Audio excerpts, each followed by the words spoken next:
und herzlich willkommen bei Häkeln mit Waldusa. In dem heutigen Video häkeln wir gemeinsam eine Spardose.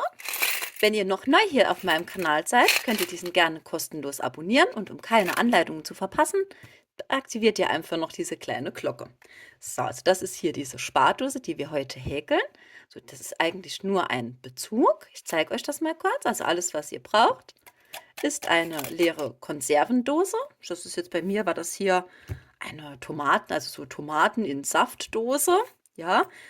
Und dann häkeln wir einfach so eine Haube und dann könnt ihr hier oben prima durch diesen Schlitz hier perfekt so, ja, Kleingeld und sowas prima da drin sammeln. Na, haben wir ein super Upcycling-Projekt für heute. So, wir beginnen das Ganze heute zu häkeln von hier oben und häkeln dann später hier runter. Ich verwende für diesen Bezug Baumwolle 50 Gramm auf 170 Meter, eine Häkelnadel mit 2 mm Stärke. Wir brauchen noch eine Nadel und eine Schere, sowie hier so zwei schwarze Halbperlen für die Augen. So, da könnt ihr natürlich aber auch aufmalen oder auch ja, aufhäkeln, die Augen innen drin, die Pupillen. Das ist kein Problem. Ich mache jetzt heute eine in Beige. Also die Farben könnt ihr natürlich frei wählen. Ich verwende jetzt heute als Hauptton einen Beige-Ton.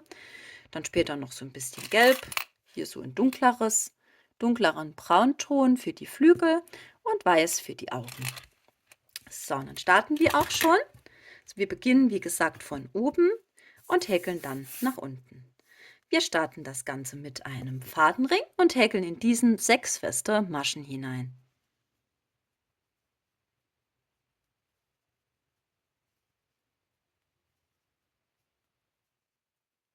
So, habt ihr das geschafft? Ziehen wir uns den Fadenring zu. Und es geht jetzt weiter, indem wir jede Masche verdoppeln. Das bedeutet, wir häkeln immer 2 feste Maschen in eine Masche hinein und kommen dann auf eine Rundenanzahl insgesamt von 12. Habt ihr diese Runde geschafft, holen wir uns jetzt einen runden Markierungsfaden. Ich verwende hier immer so einfach ein Stück andersfarbige Wolle, circa 10 cm lang, und das legen wir uns jetzt einfach hier so dazwischen ein. Und es geht weiter mit einer festen Masche und die nächste Masche wird wieder verdoppelt.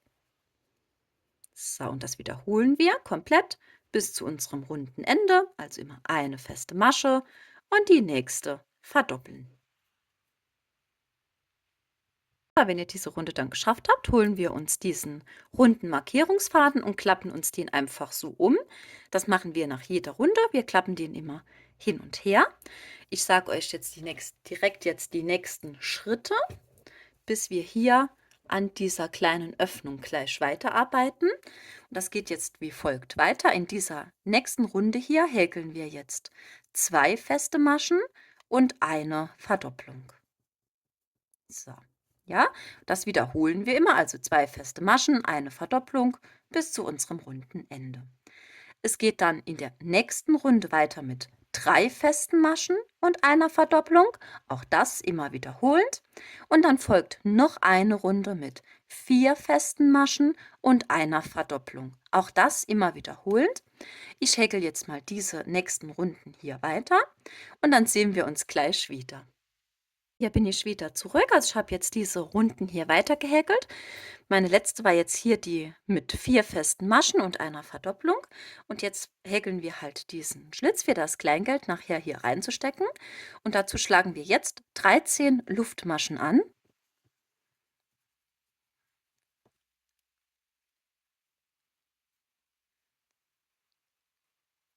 So, 13 Luftmaschen anschlagen. Und jetzt zählen wir uns hier unten an unserem Häkelstück auch 13 Maschen. So 1, 2, 3, 4, 5, 6, 7, 8, 9, 10, 11, 12, 13. So, in die 13. Masche hier einstechen und eine feste Masche häkeln. So, das ist jetzt schon unsere erste feste Masche. Es geht jetzt hier weiter immer mit 5 festen Maschen und einer Verdopplung bis zu unserem runden Ende.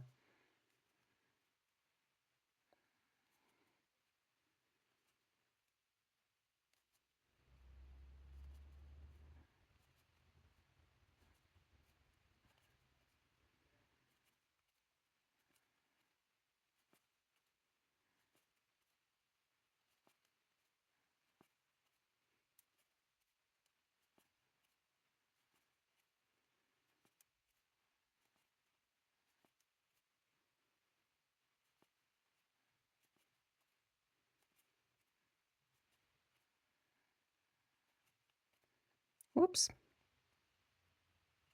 Okay. So, meine vierte, fünfte und meine letzte Verdopplung. So, dann schaut das jetzt bei euch auch so aus.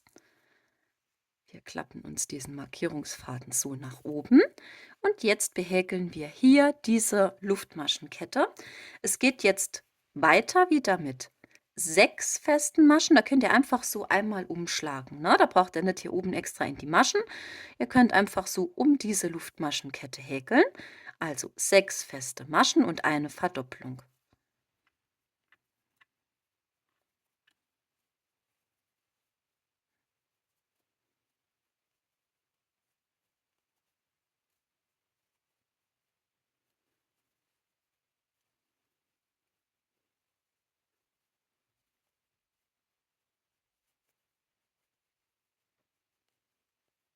So, und dann geht es hier wieder ganz gewohnt hier an unserem Häkelstück weiter. Wieder mit unseren 6 festen Maschen und einer Verdopplung. Also das wiederholen wir hier kontinuierlich bis zu unserem runden Ende. Ich habe das jetzt so gemacht, ich habe meine leere Dose, also hier seht ihr das. Ich brauche jetzt insgesamt bei mir, in meinem Fall, hier Verdopplungen, also immer pro Runde. Habt ihr ja schon gemerkt, eben haben wir angefangen mit einer festen Masche, eine Verdopplung, 2 festen Maschen, eine Verdopplung, 3 feste Maschen, eine Verdopplung. Ne? Wir haben ja immer so kontinuierlich zugenommen, immer wiederholend das Ganze, dass hier so ein flacher Teller entsteht. Wir sind jetzt insgesamt schon bei 6 festen Maschen und einer Verdopplung. Ich persönlich für meine Größe der Dose brauche hier 10 feste Maschen und eine Verdopplung. Das ist jetzt so ein handelsübliche, ja, Tomatendose halt. Ne? Es gibt die natürlich auch in verschiedenen Größen und da könnt ihr das individuell anpassen, das Ganze. Haltet das Häkelstück dann einfach ab und zu auf eure Dose, die ihr umhäkeln wollt, und schaut, dass wir dann hier ganz knapp ankommen an diesem Rand. Ja, so das kann jetzt in eurem Fall dann sein, dass ihr bis zu 12 festen Maschen und eine Verdopplung oder halt nur bis zu 9 festen Maschen und einer Verdopplung braucht, dass ihr hier bis zum Rand gelangt. Ich mache jetzt hier in meinem Fall mal diese Verdopplungen pro Runde weiter, bis ich bei mir auf 10 festen Maschen und einer Verdopplung angekommen bin. Hier bin ich wieder zurück. Also ich habe jetzt hier doch nur weiter gehäkelt bis 9 feste Maschen und eine Verdopplung. Ich habe heute ein bisschen irgendwie, ja, ein bisschen lockerer gehäkelt. Also wie gesagt, ich habe euch das eben erklärt. Holt euch immer wieder euer Behältnis oder halt eine Dose. Und wenn ihr das dann hier so drauflegt, dass das genau hier ganz knapp drauf passt, dann habt ihr schon die gewünschte Maschenzahl erreicht. So, ich mache dann hier jetzt mal weiter. Habe ich das Ganze halt nur mit 9 und einer doppelt. So je nachdem, wie fest ihr häkelt oder wie weit, immer wieder einmal schauen, ob das Ganze passt. Ist es dann knapp kantig drauf, seid ihr perfekt unterwegs. So, es geht jetzt weiter. Wir häkeln in dieser nächsten Runde und nur in dieser Runde je eine feste Masche, nur in das hintere Maschenglied. So, wenn ihr das Häkelstück so vor euch habt, das besteht ja immer aus diesen 2 Schlaufen. Wir stechen von oben jetzt ein und holen uns nur hier hinten dieses Maschenglied. Ja? So, das ist wichtig. Das gibt dann hier eine schöne Kante nachher, dass das Ganze schön, ja, so abdeckt halt, ne? Dass es jetzt nach unten geht. Also hier eine Runde komplett nur ins hintere Maschenglied häkeln. Je eine feste Masche. So habt ihr diese Runde dann hier geschafft mit dieser nur ins hintere Maschenglied. Folgen jetzt wieder ganz normal feste Maschen, so komplett halt wie wir das gewohnt sind, durch diese ganze Masche hindurch. Je eine feste Masche. So, das macht ihr jetzt Runde für Runde, einfach immer je eine feste Masche. Und dann bekommt ihr gleich sowieso diese Form nach unten. Und das müsst ihr jetzt halt hier genau eurer Dose anpassen. Also ihr häkelt jetzt so viele Runden mit festen Maschen, bis ihr hier unten an diesem Boden angekommen seid. Ja, also hier komplett immer im Kreis herum, feste Maschen bis zu unserem Dosenboden. So, ich mache diese Runden mal weiter. Wie viele das genau sind, das habe ich mir selber gar nicht mitgezählt. Also das eignet sich wirklich besser, wenn man das ab und zu einfach drauflegt, ne? Und dann seht ihr, wie viele, ja, Runden euch halt noch fehlen. Da, hier bin ich wieder zurück. Ich habe jetzt hier meine ganzen Runden hier weiter gehäkelt. Es ist sehr mühselig, bis man mal hier unten an dem Rand dann angekommen ist. Wie ihr seht, ich habe sie jetzt gerade noch falsch rum dran. So kommt es ja rein. Also bei mir ist das auch jetzt nicht, dass das jetzt so extrem eng hier ist, also komplett. Na, das ist auch schon ein bisschen noch wackelig. Das ist aber gar nicht so schlimm. Das verliert sich nachher. Wenn das so steht, ist das nachher trotzdem wunderbarer Effekt. Also da braucht ihr euch gar nicht so verrückt hier zu machen. Das muss gar nicht ganz eng hier anliegen, das Ganze. Ne? Wir beenden jetzt das Ganze mit einer Kettmasche hier unten. Wenn ihr dann hier so weit gekommen seid wie ich jetzt, schneidet euch den Faden ab und zieht den durch. Und der wird dann jetzt anschließend halt hier noch vernäht. Diesen Markierungsfaden, klar, der kann man dann auch rausziehen. Und hier innen drin, dieser Anfangsfaden von unserem Fadenring wird dann auch noch vernäht. Das ist jetzt schon hier mal unser Hauptteil von dem Ganzen. Das legen wir uns jetzt erstmal auf die Seite. Und es geht jetzt weiter mit den Augen. Die häkle ich mir heute in weiß. Ich zeige sie mal euch wieder kurz. So schauen die ganz aus. Wir starten auch hier mit einem Fadenring und häkeln in diesen 6 feste Maschen hinein.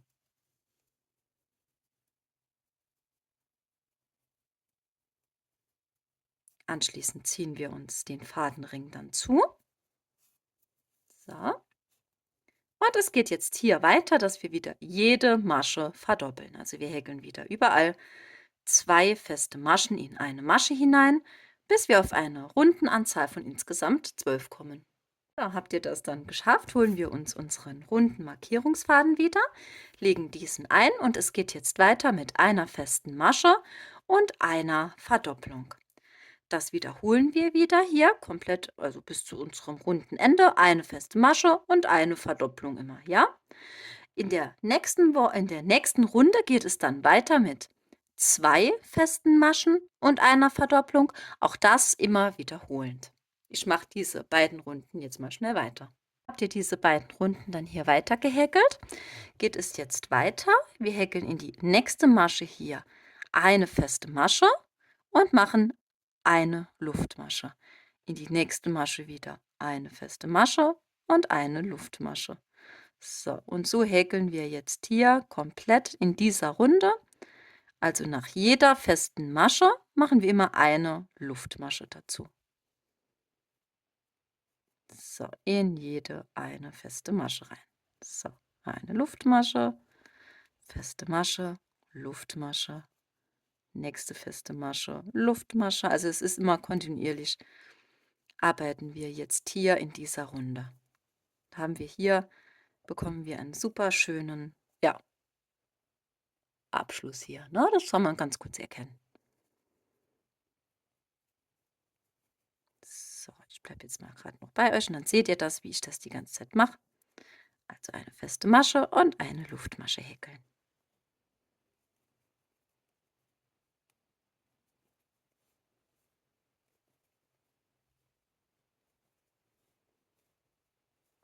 Das häkeln wir jetzt hier bis zu unserem runden Ende. So, hier angekommen, ziehen wir uns eine Kettmasche und schneiden uns den Faden ab. So, ich habe mich jetzt dazu entschieden, dass ich mir später diese einzelnen Teile mit der Heißklebepistole anklebe halt.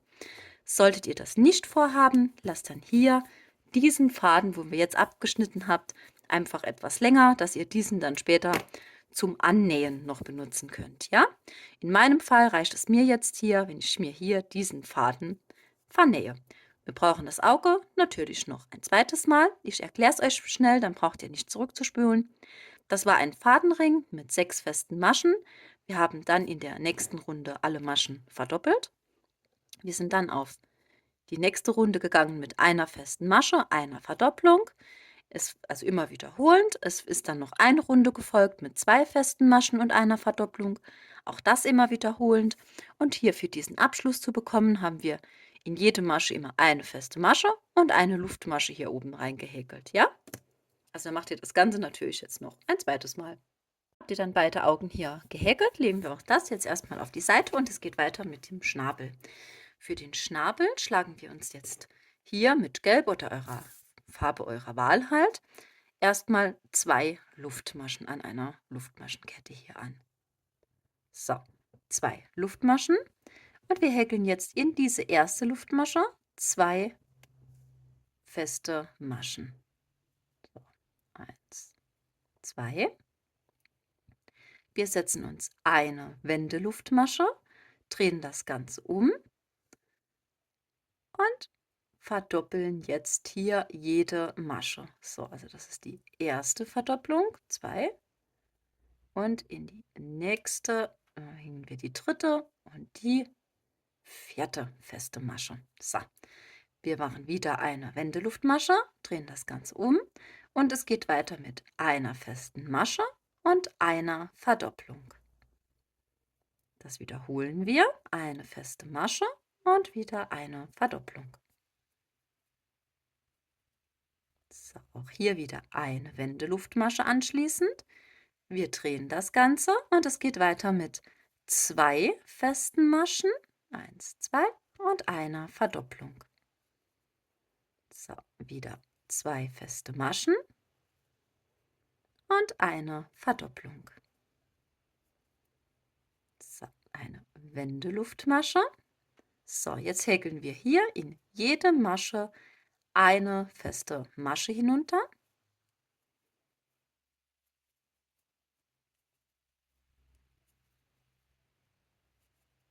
So, machen nochmal eine Wendeluftmasche, drehen uns das Ganze noch einmal und häkeln wieder in jede Masche eine feste Masche hinein.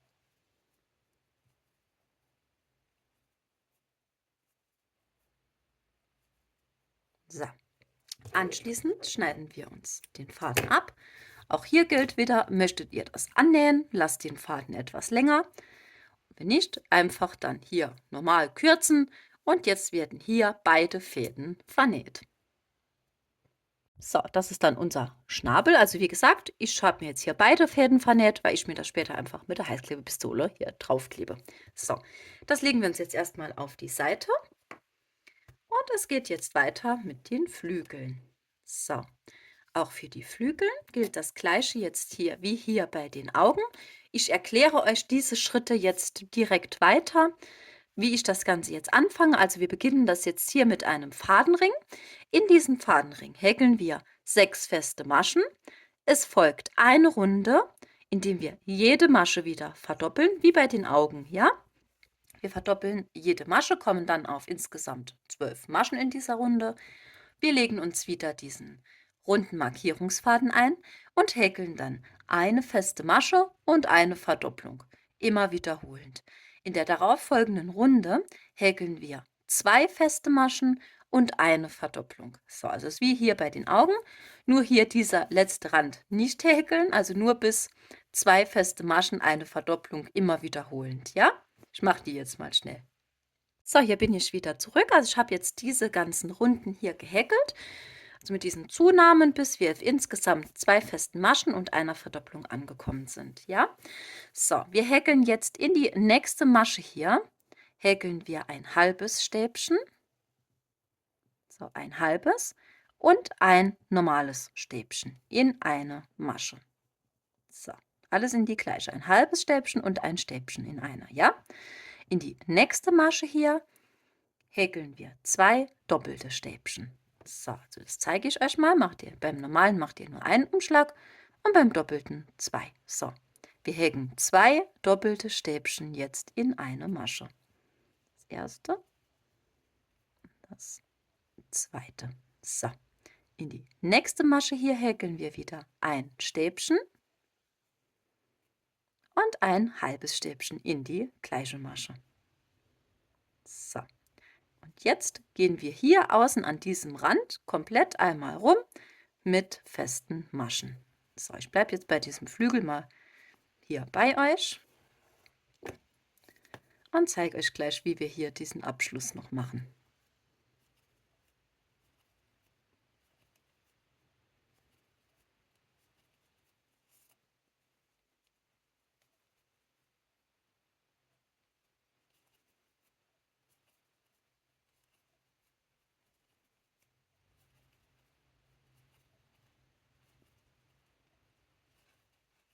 So, ich bin jetzt hier in der letzten wieder angekommen.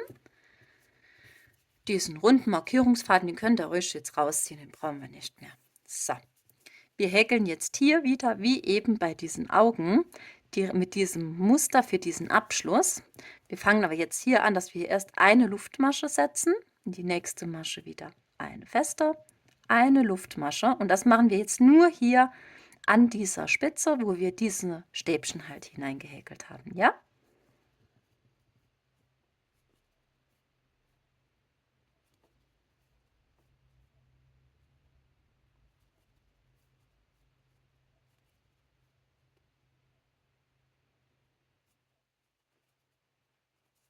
So, wenn ihr dann hier angekommen seid, also hier an der Seite, zieht ihr euch einfach eine Kettmasche.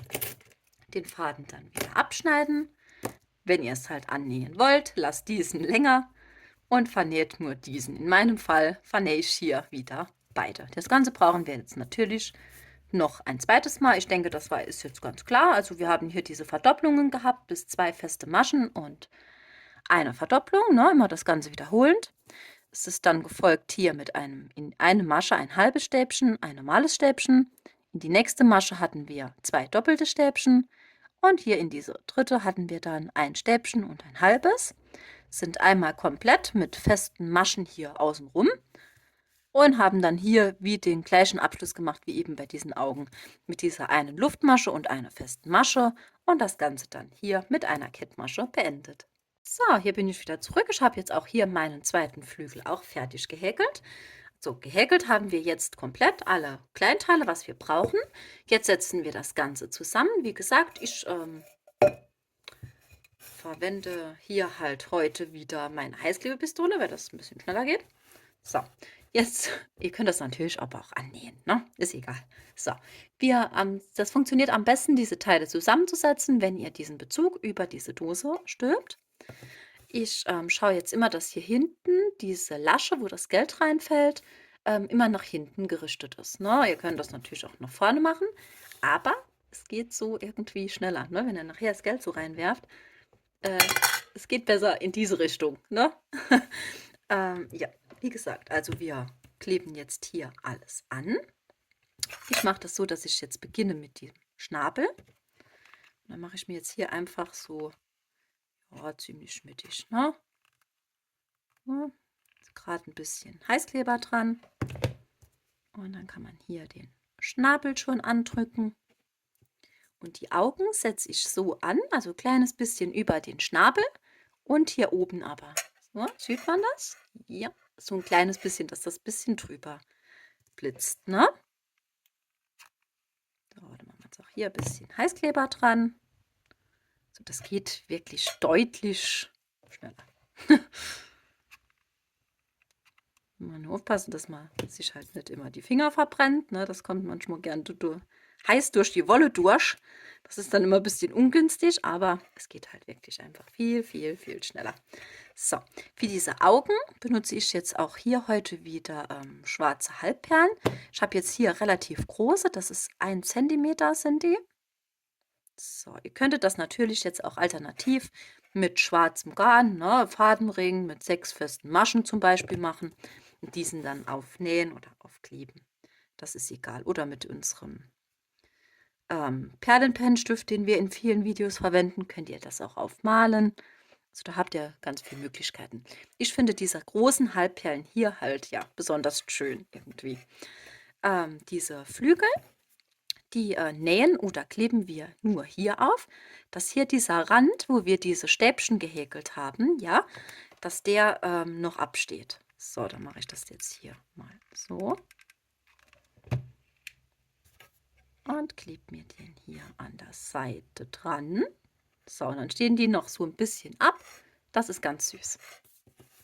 So, dann machen wir noch den zweiten dran. So, Nummer 2. Machen wir hier den Rand noch ein bisschen.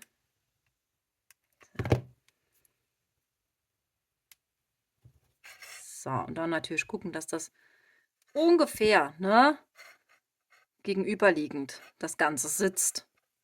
So. So, meine Eule ist jetzt soweit auch schon fertig. Ihr könnt jetzt natürlich hier noch hingehen. Ich habe hier auch mit so einem bunten Effekt Glitzergarn, wie so kleine Faust, einfach mit geraden Stichen, ne, aufgestickt. Und für diese kleinen Öhrchen hier oben könnt ihr euch wunderbar gerade so Wollschnipsel und sowas holen. Also das reicht, wenn ihr da ja, so circa 10 Zentimeter lange Streifen. Ich benutze jetzt mal gerade so was Helles. Ja, hier ist noch meine andere Wolle. Ah, ist alles chaotisch heute wieder bei mir hier. So, haben wir noch diese dunkle Farbe, also dass diese Farben sich ein bisschen aufgreifen, das Ganze. Holen wir noch ein bisschen Weiß dabei. So, na, also das könnt ihr natürlich ganz nach Lust und Laune anpassen, wie euch das gefällt. Für diese Ohren holen wir uns hier Anzahl völlig egal. Bei mir sind es jetzt 5. Könnt ihr so viel benutzen, wie ihr wollt natürlich. Und da stechen wir einfach hier oben, am besten durch mehrere Maschen, dann hält das ein bisschen besser, so ein mit unserer Häkelnadel. Und dann ziehen wir uns das einmal hier durch, dass wir hier eine kleine Schlaufe haben. Und durch die ziehen wir diese restlichen Fäden und so knüpfen wir das Ganze hier an. So, ja, das ist immer ein bisschen problematisch, wenn es halt so mehrere Fäden sind, aber ja, es wird schon gehen. So, ziehen wir die uns auch noch durch. So, und dann ziehen wir hier kräftig an diesen Fäden und dann kann man sich die auch schon auf gewünschte Länge hier kürzen. Und wer will, kann jetzt hier diese Fäden auch noch mit der Nadel so ein bisschen spalten, ne? Dass das noch ein bisschen fluffiger wird. Das könnt ihr natürlich ganz machen, wie ihr wollt. So, und hier natürlich das zweite genau gegenüberliegend. Ich werde es jetzt heute mal vielleicht versuchen, dass ich statt diesen geraden Stichen dann doch vielleicht mit Pailletten da was mache, ne? Dass ich mir ein paar Pailletten hier auf den Bauch von der Eule nähe. Ich glaube, das schaut auch ganz schön aus, ne? Das Ergebnis, das zeige ich euch auf jeden Fall dann später, so auf Instagram oder auf meinem Facebook-Profil. Ja, und schon ist unsere Spardose hier fertig. Also ihr habt einen super schönen, ja, Überwurf-Überzieher für so ein kleines Mini-Projekt. Ist total cool. Wir brauchen nichts aufzumachen irgendwie. Wir kommen ruckzuck an unser Geld, weil wir jetzt einfach nur hochziehen müssen, ne? Also ist total praktisch. Ähm, ja, ich hoffe, das Video hat euch heute wieder Spaß gemacht mit mir. Lasst mir gerne einen Daumen oben da und ich freue mich schon auf jeden Fall schon aufs nächste Mal. Tschüss!